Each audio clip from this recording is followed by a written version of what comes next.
ponto. Vai estar passando a vinheta aí do seu concurseiro, o pessoal que tá no YouTube aí fazendo a vinheta. Corre pra lá, galera. Corre pra lá, Estatuto dos Servidores da Amazônia. Bora!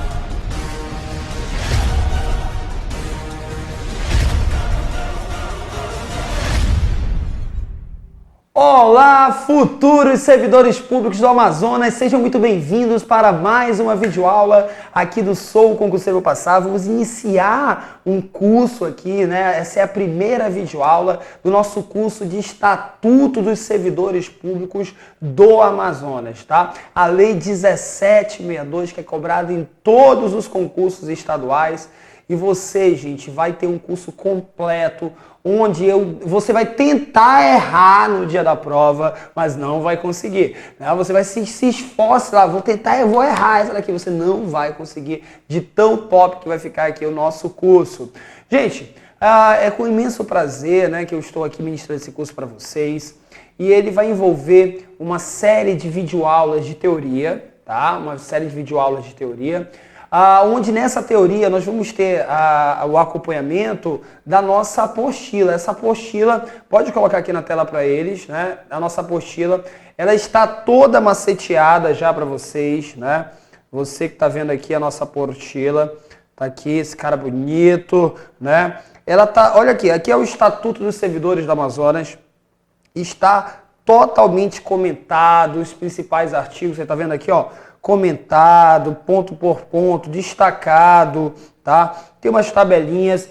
Eu posso dizer para vocês que esse material que eu estou praticamente aqui 3 semanas debruçado sobre ele, é uma das melhores apostilas que eu já fiz na minha vida de Estatuto dos Servidores, tá? É um material que eu tenho um imenso carinho, porque aqui dentro dele tem dias, tem noites de dedicação para entregar o melhor material para vocês aqui de Estatuto dos Servidores do Amazonas, tá bom? Então eu preciso que para que você assista o nosso curso, você esteja com esse material impresso, tá bom? Então imprima esse material, porque nós vamos destacar, nós vamos esquematizar. Eu quero que o teu material ele fique todo riscado ao final do curso, que você olhe para ele, caramba, eu tô com o Estatuto do Amazonas todo esquematizado aqui, todo maceteado, e é exatamente esses pontos que nós vamos destacar aqui, que vão ser os pontos que vão ser cobrados na tua prova, tá bom? Então, essa é a tua primeira missão, imprimir aqui esse material, essa apostila que está sendo disponibilizada dentro do curso online.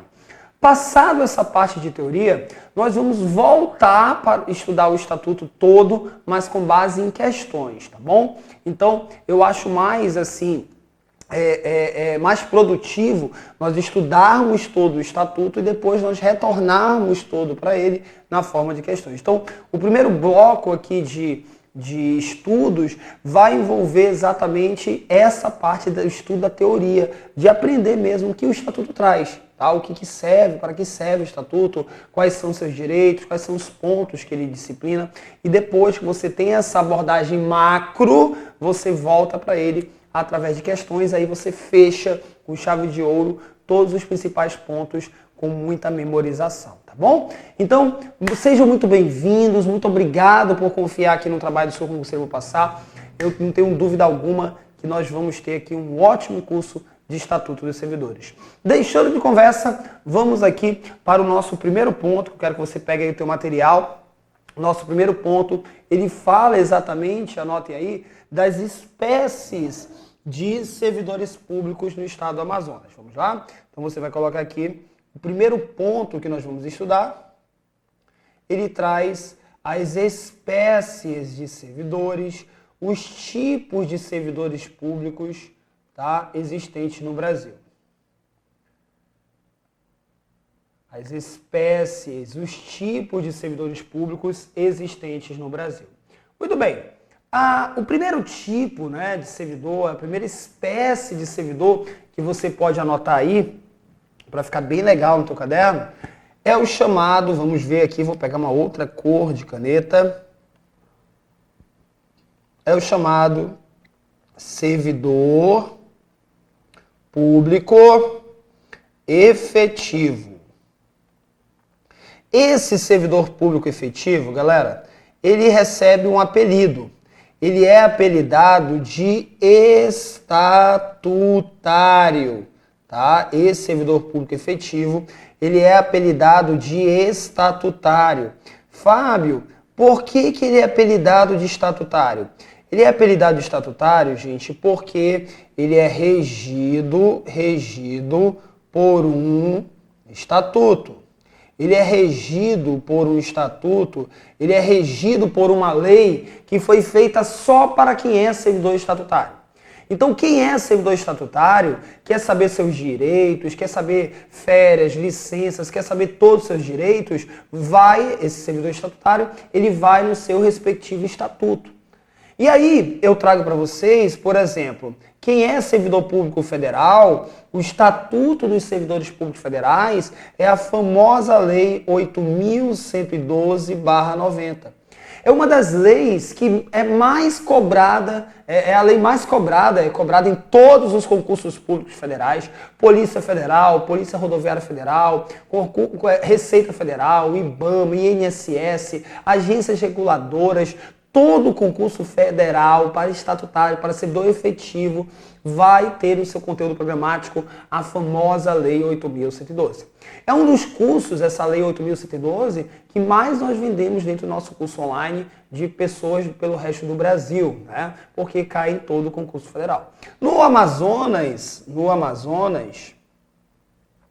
nós temos a Lei 1762 de 86. Então, no Amazonas, nós temos a Lei 1762 de 86, que é o foco aqui da nossa aula. É o Estatuto dos Servidores Públicos do Amazonas. A Lei 1762, que cai em todos os concursos estaduais, tá? E, se você quer, né, ser da Prefeitura de Manaus, é a Lei 1118 de 71. Eu posso dizer para vocês que esses estatutos, já ministrei muito aqui, e nós, né, vamos ver exatamente o que cai. Você vai ver, você vai ter uma facilidade muito grande em fazer as questões, se você confiar no meu trabalho aqui, tá? Já são anos ministrando aulas aqui de Estatuto dos Servidores.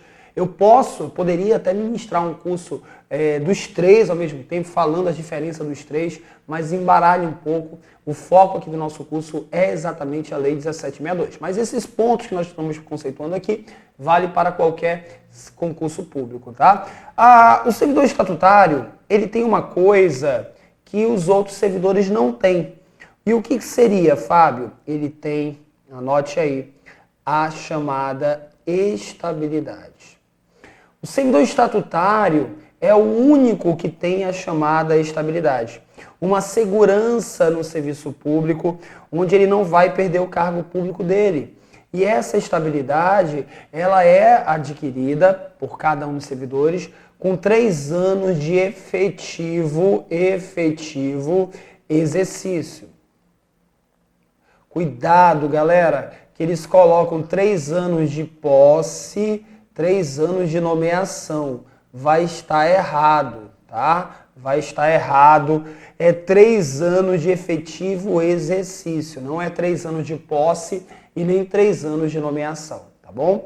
Para ser servidor estatutário, você vai ter que fazer o tão, né, concorridos concurso público. Não tem como você ser servidor estatutário sem fazer um concurso público, concurso este que vai ser de provas ou provas e títulos, onde você vai ter que apresentar os cursos que você possui e esses cursos vão valer pontos. Todo servidor estatutário vai ocupar um chamado cargo público. Cargo público que são criados por lei, denominação própria, que vai ter um nome próprio para esse cargo público, denominação própria e pagamento pelos cofres públicos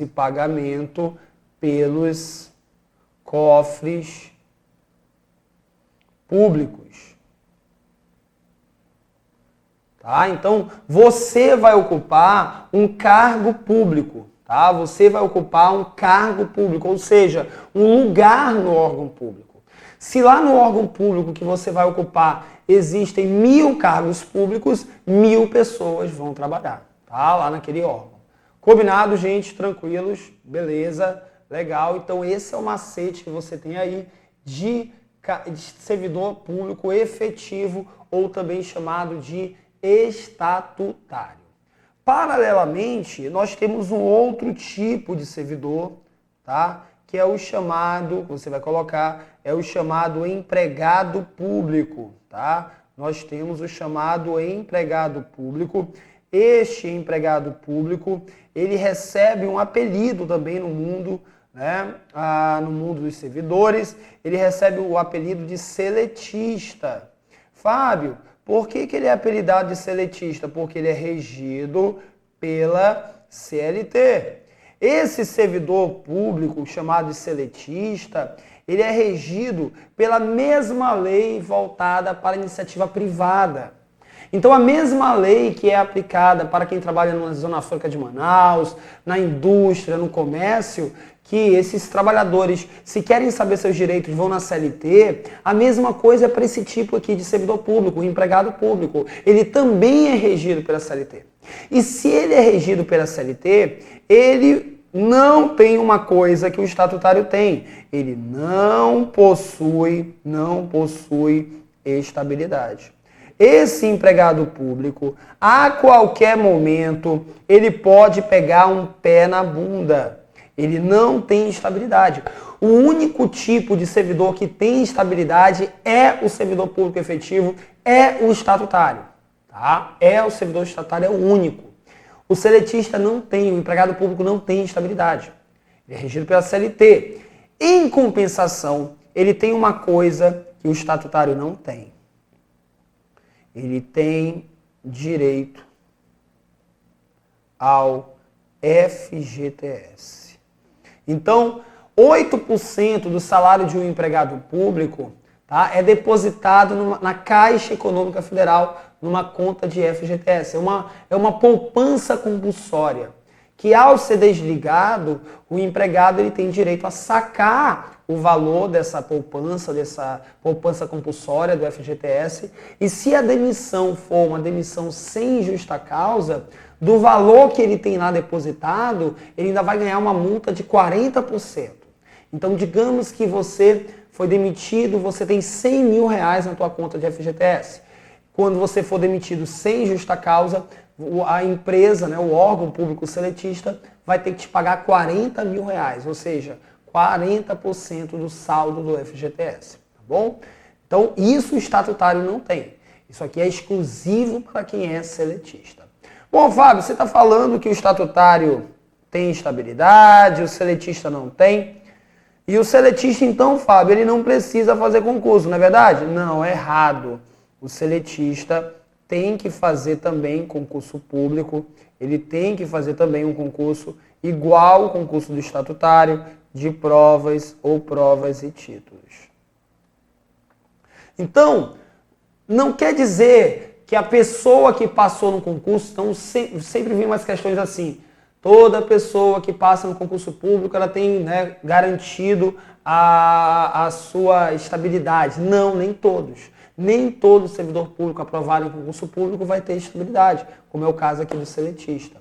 O seletista, no caso, ele vai ocupar, que você vai anotar, ele vai ocupar o chamado emprego público, tá? Então, o seletista, ele vai ocupar um chamado emprego público.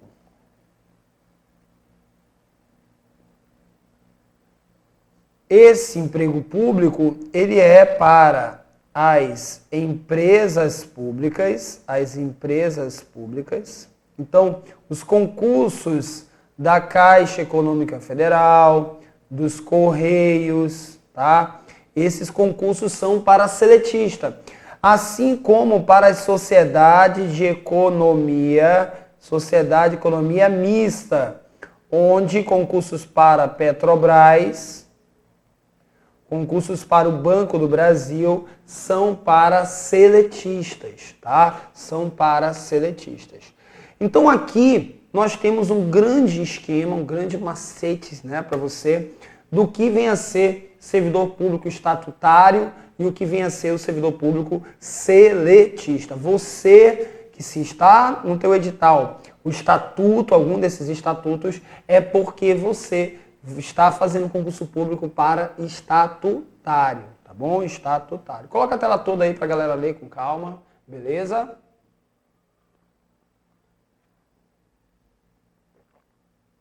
Legal, legal, legal, legal. Bom, temos agora uma terceira espécie de servidor. Vamos lá? Temos agora uma terceira espécie de servidor, que é o chamado comissionado, tá? Temos uma terceira espécie de servidor, que é o chamado comissionado. Esse servidor comissionado, ele não faz concurso público. Para ele existe a chamada livre nomeação e a chamada livre exoneração.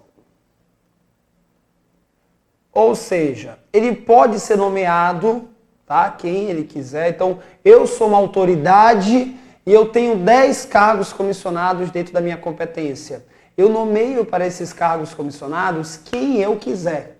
Quem eu quiser, eu dou o nome lá e aí essa pessoa é nomeada para um cargo comissionado, tá? Para um cargo comissionado. Agora, essa pessoa que eu nomeei, eu posso retirar ela a qualquer momento. Por isso que existe a livre nomeação e a livre exoneração. E aí, pessoal, Fábio, é para qualquer tipo de cargo, qualquer tipo de função que é possível a contratação de comissionado? Não. Só é possível comissionado para as funções de direção, para as funções de chefia e para as funções de assessoramento. Tá? Então, eu só posso contratar servidor comissionado para funções de direção, chefia e assessoramento. Tá bom? Apenas para esses casos aí. Agora, nós vamos colocar umas caveirinhas aqui. E essas caveirinhas são extremamente cobradas em provas de concursos públicos. A primeira caveirinha é que dentro dos cargos comissionados, então temos aqui comissionados. Deixa eu melhorar aqui. Temos aqui os comissionados. Esses comissionados, eles são divididos em 2 tipos. Temos os cargos em comissão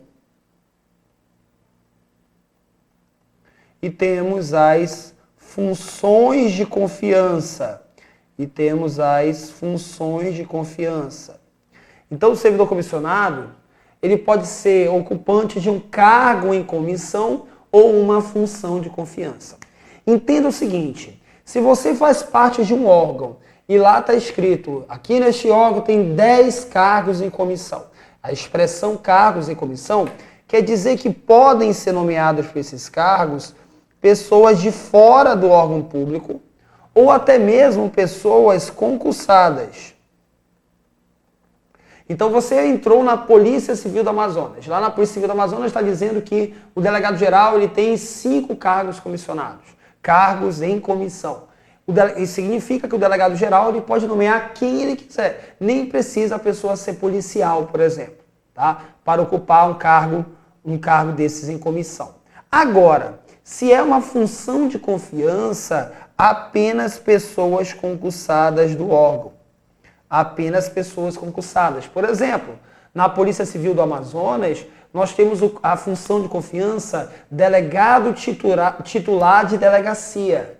Olha só, olha o nome. Função de confiança delegado titular de delegacia. Ou seja, para ser um delegado titular de uma delegacia, tem que ser um policial, no caso um delegado. Não pode ser uma pessoa de fora da Polícia Civil. Tem que ser um delegado, porque é função de confiança, tá? Então, cuidado.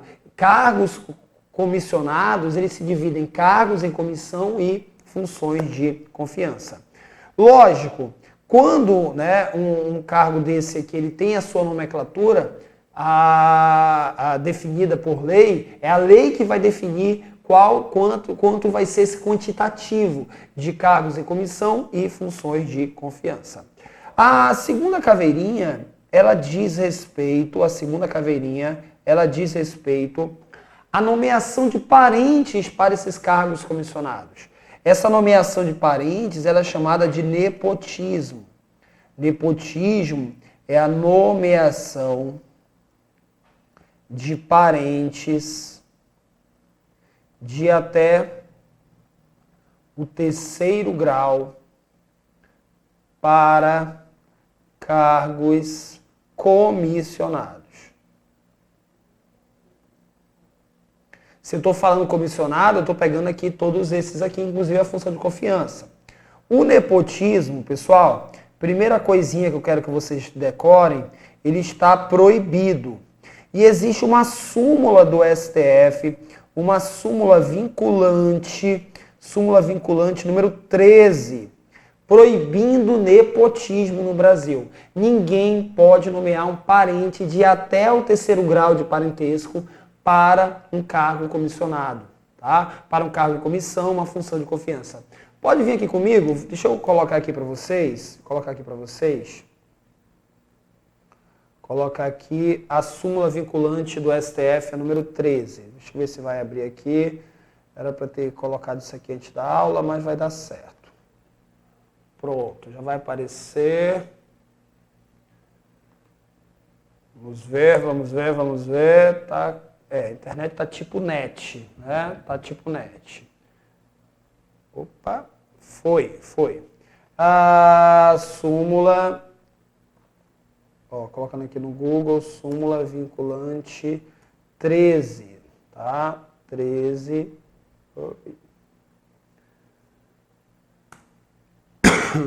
Pronto, tá aqui. Pode jogar aí na tela para eles. Tá aí, ó. Súmula vinculante número 13, aqui no próprio STF, tá? Do próprio STF.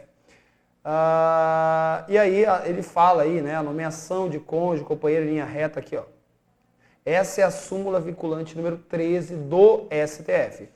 A nomeação de cônjuge, companheiro ou parente em linha reta, colateral, por afinidade, até o terceiro grau, inclusive da autoridade, blá, blá, blá, blá, viola a Constituição. Então, aí ele fala aqui, tanto cargo em comissão como ou de confiança, tá vendo? Função de gratificada. Então, em nenhum dos poderes da administração direta e indireta, tá?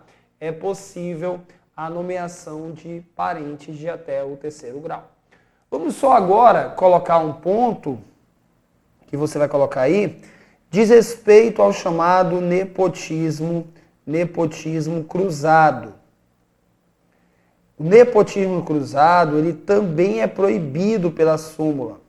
Vamos imaginar um exemplo, um desembargador 1, ele pode nomear o seu próprio filho como assessor? Não pode. Não pode. E esse desembargador 2 não pode nomear o próprio filho também como assessor, não pode. Mas olha o que acontecia, gente. Esse desembargador nomeava o filho desse e esse nomeava o filho desse. Isso é o chamado nepotismo cruzado. E como eu estou falando aqui, o nepotismo cruzado está proibido também pela própria súmula vinculante número 13. Fábio, mas onde é que está na súmula vinculante número 13 que está proibido o nepotismo cruzado? Porque eu não vejo essa palavra lá, nepotismo cruzado. Joga lá a súmula de novo, joga lá a súmula. Ó, tá bem aqui, ó. Ele fala aqui, cadê? Opa, tá aqui, né? O nepotismo cruzado, ele fala exatamente aqui, ó. Compreendido também o nepotismo, tá aqui, ó. O ajuste mediante designações recíprocas. Essas designações recíprocas, aí que está o nepotismo cruzado, tá? Então é proibido também, é considerado, é compreendido o nepotismo também, essas designações recíprocas. Vem comigo aqui. Não é considerado nepotismo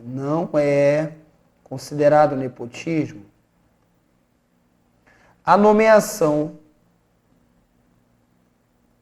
de parentes para cargos do primeiro escalão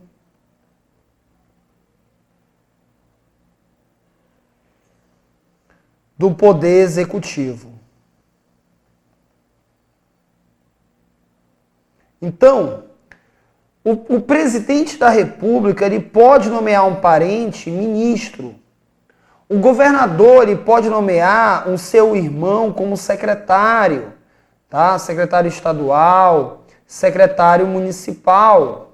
O prefeito pode nomear o seu filho secretário. Aqui em Manaus, tá? O prefeito Arthur Neto, ele nomeou o seu próprio filho como assessor, o Arthur Bisneto.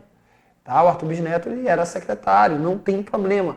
Não é nepotismo para esses cargos logo abaixo do chefe do Poder Executivo, mas apenas para esses cargos. Outros cargos dentro da administração não é possível, apenas para esses cargos no primeiro escalão. O próprio, aquele governador que foi preso, meu Deus, como é o próprio José Melo, né, que foi preso agora, né, o governador, ele tinha nomeado seu irmão, o Evandro Melo, como ministro, como secretário estadual. Foi preso até o irmão também, né? Foi preso por atos de corrupção. Então, não é nepotismo nomear parentes. O chefe do executivo ele pode nomear parentes para os cargos de primeiro escalão do executivo, porque isso não está na súmula vinculante número 13. Se a súmula foi omissa, é porque pode. E o terceiro ponto, o quarto ponto, nepotismo, para configurar o nepotismo, não é necessário lei formal.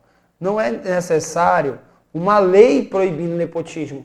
A proibição do nepotismo, anote isso, ela decorre da própria Constituição Federal. A proibição do nepotismo, ela decorre da própria Constituição Federal. Tá? Lá dos princípios da impessoalidade, princípio da moralidade. Então não precisa uma lei trazendo a proibição do nepotismo para existir essa proibição. É exatamente isso que eu quero falar para vocês. Bom, meus amigos, e aí eu tenho uma terceira caveirinha aqui, tá? Uma terceira caveirinha, tá? Para ficar legal. Caveirinha número 1, caveirinha número 2, caveirinha número 3. A terceira é a seguinte: para esses servidores comissionados, aplica-se para eles, tá? Aplica-se para eles o Estatuto dos Servidores, tá? O Estatuto, ou aplica-se a CLT. Qual dos dois, pessoal? Para os servidores comissionados, quando você é nomeado servidor comissionado, é aplicado o Estatuto ou é aplicado a CLT. E aí você vai anotar, vai fechar com chave de ouro essa primeira aula. Se você é nomeado servidor comissionado, aplica-se o Estatuto. Você vai ter todos os direitos de um servidor estatutário. Você, servidor comissionado, tem todos os direitos de um servidor concursado, um servidor efetivo. Salvo a única coisa que você não tem, não possui, lógico, não possui estabilidade. Então, o único direito que você não vai ter é a estabilidade. Do Estatuto do Servidor Comissionado, você vai ter todos os outros direitos. Licença, férias, gratificações, só não terá a estabilidade. Beleza, gente? Tranquilos? Muito bem, muito bem. Gente, terminamos aqui, né, a nossa primeira videoaula de Estatuto dos Servidores do Amazonas. É com muito orgulho que a gente está ministrando esse curso aqui para vocês, que com certeza você vai abrir a prova, você vai ver, caramba, olha as aulas do FAM, ainda bem que eu estudei o Estatuto dos Servidores. Né? Porque isso aqui, eu vou dizer para vocês, quem não tiver uma mínima noção disso, se arrebenta numa prova, coisa que não vai acontecer com nenhum de nós, não é verdade? Vamos lá, gente! Próxima aula, a gente já vai entrar diretamente no Estatuto, já começar a ver ponto a ponto do Estatuto dos Servidores do Estado do Amazonas, Lei 1762. Vejo você daqui a pouquinho no próximo bloco. Tchau!